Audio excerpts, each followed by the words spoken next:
উপস্থিত থকা বটদ্ৰৱা সমষ্টি বিধায়িকা শিৱামণি বৰা ডাঙৰীয়ানী, উপস্থিত থকা গুৱাহাটী লোকসভা সমষ্টিৰ কংগ্ৰেছ দলৰ প্ৰাৰ্থী মীৰাবৰ ঠাকুৰ ডাঙৰীয়ানী, ইয়াত উপস্থিত থকা প্ৰাক্তন বিধায়ক গোপী দাস ডাঙৰীয়া, ভৱেশ দাস ডাঙৰীয়া, উপস্থিত থকা জিলা কংগ্ৰেছৰ সভাপতি কণকণ দাস ডাঙৰীয়া, সম্পাদক উদিত ভানু দাস ডাঙৰীয়া, শান্তনু বৰা ডাঙৰীয়া, মেঘনাথ ছেত্ৰী ডাঙৰীয়া, ইয়াত উপস্থিত থকা ৰাজ্যিক যুৱ কংগ্ৰেছৰ উপসভানেত্ৰী সাগৰিকা বৰা ডাঙৰীয়ানী, বিষ্ণু কমল পায়ং, দিনমণি দত্ত ডাঙৰীয়া, গুলজাৰ হুছেইন ডাঙৰীয়া, মঞ্চত উপস্থিত থকা নগাঁও জিলা মহিলা কংগ্ৰেছৰ সভানেত্ৰী ৰূপালী শইকীয়া ডাঙৰীয়ানী, মামনি দলে ডাঙৰীয়ানী, মঞ্চত উপস্থিত থকা NSY যুৱ কংগ্ৰেছ, মণ্ডল কংগ্ৰেছ, ব্লক কংগ্ৰেছৰ বিষয়ববীয়াসকল, জিলা কংগ্ৰেছ, প্ৰদেশ কংগ্ৰেছৰ বিষয়ববীয়াসকল, ইয়াত উপস্থিত থকা মোৰ শ্ৰদ্ধা আই মাতৃসকল, বয়োজ্যেষ্ঠসকল, যুৱক বন্ধুসকল,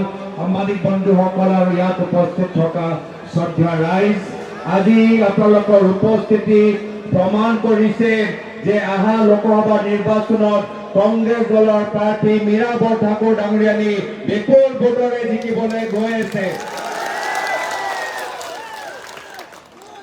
এতিয়া আপোনালোকৰ মাজত অলপ প্ৰতিযোগিতা চলাবলৈ বিচাৰো মই, পাৰোনে?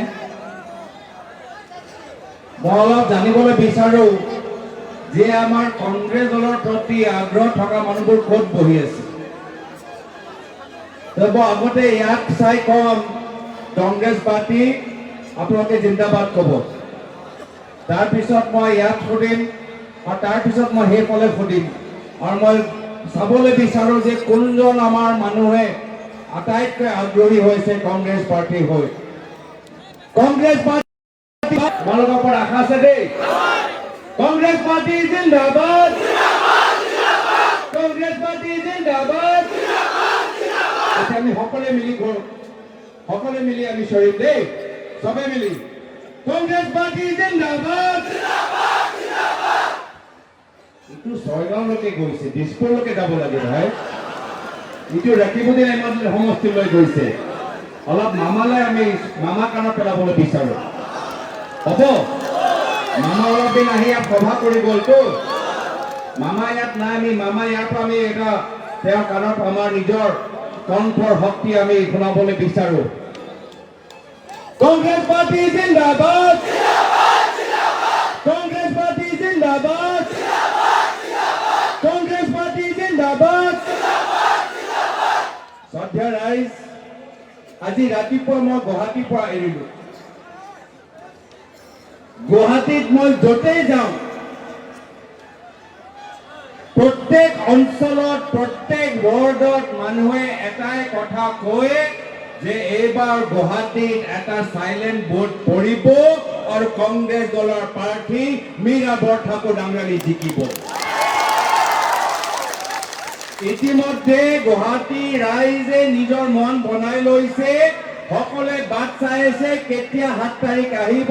সকলোৱে ৰাতিপুৱা লাইনত থিয় হৈ হাতৰ চিনপত ভোট দি মীৰাবৰ ঠাকুৰ ডাঙৰীয়ানীক এটা ঐতিহাসিক বিজয় দিবলৈ গৈ আছে। এতিয়া কথা হ'ল ব্যৱধানৰ, যে গুৱাহাটী ৰাইজে বেছি ব্যৱধানত মীৰাবৰ ঠাকুৰ ডাঙৰীয়ানীক জিকাব নে বক সমষ্টিৰ ৰাইজে বেছি ভোটত জিকাব। চাব দেই, কাষত ছয়গাঁও ৰৈ আছে। ছয়গাঁৱৰ মানুহবোৰ কৈছে নহয় দাদা কি কয় আহিলে বকত, আটাইতকৈ বেছি ব্যৱধানত ছয়গাঁও সমষ্টি জিকাব। মই পুনৰবাৰ সম্ভৱ আপোনালোকক সুধিব বিচাৰিছো, আটাইতকৈ বেছি ব্যৱধানত জিকাব পাৰিবনে? জিকাব পাৰিবনে? পিছত আহিম দে আকৌ মই। ইয়াত যিমানবোৰ মানুহ আছে মই চবৰে কৈছো ফটো মাৰি লওক। কাম কৰিবলৈ আহিছো, আমি টকা পইচা কমাবলৈ অহা নাই, আমি মামা মামী হবলৈ অহা নাই। মোৰ পিতৃ অসমৰ 15 বছৰ মুখ্যমন্ত্ৰী, আজি তাৰিখলৈকে মোৰ নামত ক'তো বাগান বা মোৰ নামত ক'তো নিউজ চেনেল নাই। মোৰ পিতৃ অসমৰ 15 বছৰ মুখ্যমন্ত্ৰী, মোৰ পৰিবাৰৰ নামত ক'তো হোটেল বা ৰিজৰ্ট নাই।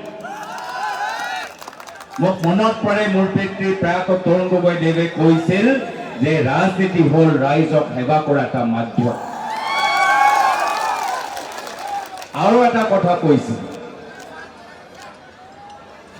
এয়া কৈছে এই মিছা ক'লে কি ডাল হ'ব, মিছা কথা ক'লে লাভ নাই কৈছে।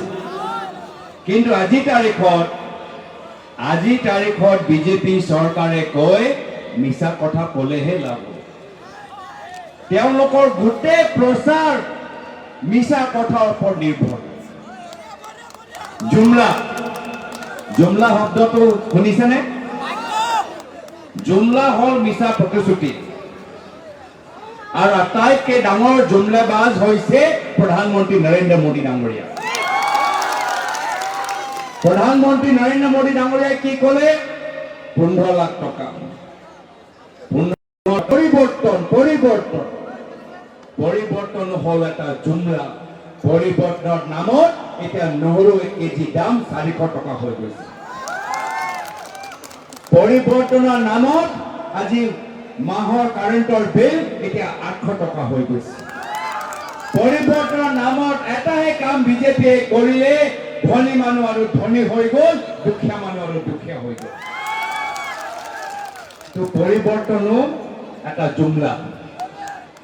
তাৰ পিছত আহিলে মামা আহি ক'লে যে আমি কাম কৰিম। অসমৰ মহিলাসকলক কাৰণে এটাই কাম কৰিলে, ফৰ্ম বিলোৱা কাম কৰিলে। ফৰ্ম বিলোৱা বাহিৰে তেওঁলোকে একো